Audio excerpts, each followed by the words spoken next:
Greetings, beautiful boxing fans. Now, Edgar Berlanga's manager, Keith Conley, the manager of the Stars, the man who manages Conor Benn, Teofimo Lopez, Richardson Hitchens, and the list goes on and on and on. Keith Conley just came out and said that Edgar Berlanga will officially be back this December. Now, the first thing that came to my mind when I saw this news was, is this a quick comeback?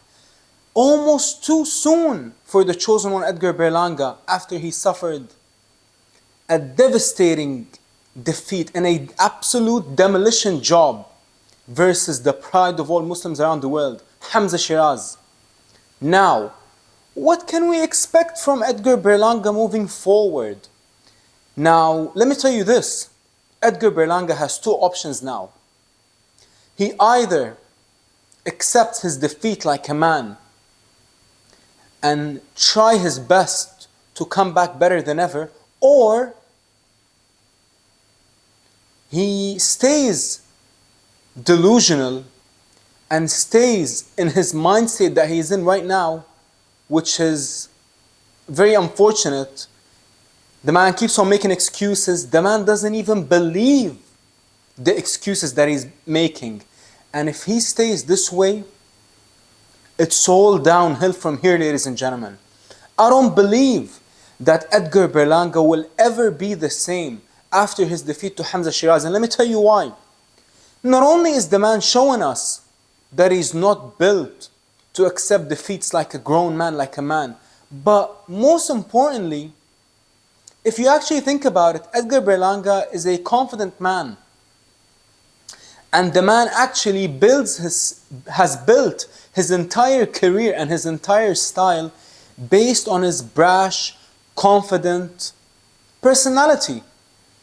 Now, after he got destroyed by Hamza Sheeraz, the man doesn't seem to have any confidence whatsoever. And that is why the man keeps on making excuses. First off, he said in the post-fight interview or post-fight statement that he made, he was like, no excuses will be made. Congrats to Team Sheeraz. That's what the man said. But a couple of days later, his family members came out and said that Hamza Sheeraz cheated. Hamza Sheeraz had loaded gloves. Turki Alalshikh set him up. This, that. And now, the man is blaming religion for his defeat to Hamza Sheeraz. The man is claiming or insinuating at least that the Muslims set up the Christian man, which is absolutely ridiculous. And not only when he's accusing Hamza Sheeraz, not only is he accusing Hamza, but he's accusing Andy Lee. He's accusing Turki Alalshikh. He's accusing the entire team staff members of Riyadh season. And that only can lead to one thing, ladies and gentlemen. To him being blacklisted. To him being kicked out of the boxing circle that he was involved in leading up to his fight versus Hamza Sheeraz. If you actually think about it, when Edgar was with Top Rank, the man didn't get a single big opportunity. And then the man went to Eddie Hearn. Eddie Hearn gave him two easy fights versus McCrory and Quigley. Two Irishmen who are not elite fighters. The man beat them, and then the man was giving Canelo Alvarez, one of the greatest fighters of all time. The man didn't win a single round. What did the man do next? The man went on an absolute ridiculous post-fight celebration. I have never seen anything like it, ladies and gentlemen. The man got destroyed for 12 rounds. He didn't win a single exchange in the fight. Didn't do anything, to be honest, that was impressive. Not that we expected him to, but the man went on afterwards to celebrate for almost 6 months. And then the man came back and fought someone who came out of prison after serving nearly 11 years. The man was out of shape. The man was I mean, it was a ridiculous fight. Edgar beat him, and then Edgar went on an absolute tangent and a tirade of ripping Eddie Hearn and trying to sabotage and defame the name of Eddie Hearn in Matchroom Boxing. He's the boss. They didn't give him opportunities. He's the one that created the opportunities. This, that. And he left Eddie Hearn on bad terms. And even when I saw him and met him in Times Square, in the Times Square event, the man was so humble, the man was so gracious, the man was an absolute class act. And I'll give him credit for that. And I actually showed him a lot of love and admiration when I met him, because that was before the Hamza Sheeraz excuses. And I actually told him, as a Muslim man, I'm rooting for Hamza Sheeraz, and after Hamza wins, God willing, I will have the utmost respect and admiration for you. So, and then the man took a picture with Turki Alalshikh and snubbed Eddie Hearn and said, cancel the middleman, I'm going straight to the source, or straight to the head honcho. And then the man went on and fought Hamza Sheeraz and got absolutely wrecked, absolutely destroyed, obliterated, demolished, whatever you can think of, in his hometown. And now the man is making excuses and posting pictures of Antonio Margarito, claiming that Hamza Sheeraz did the same thing that Antonio Margarito did to the fellow Puerto Rican Miguel Cotto. Now, let me say this. I don't believe that Edgar Berlanga will get any opportunities anymore with Turki Alalshikh or Eddie Hearn. Now, where does that leave Edgar Berlanga? I'll tell you. That only leaves one option for Edgar Berlanga. PBC and Al Heyman. Luis de Cubas.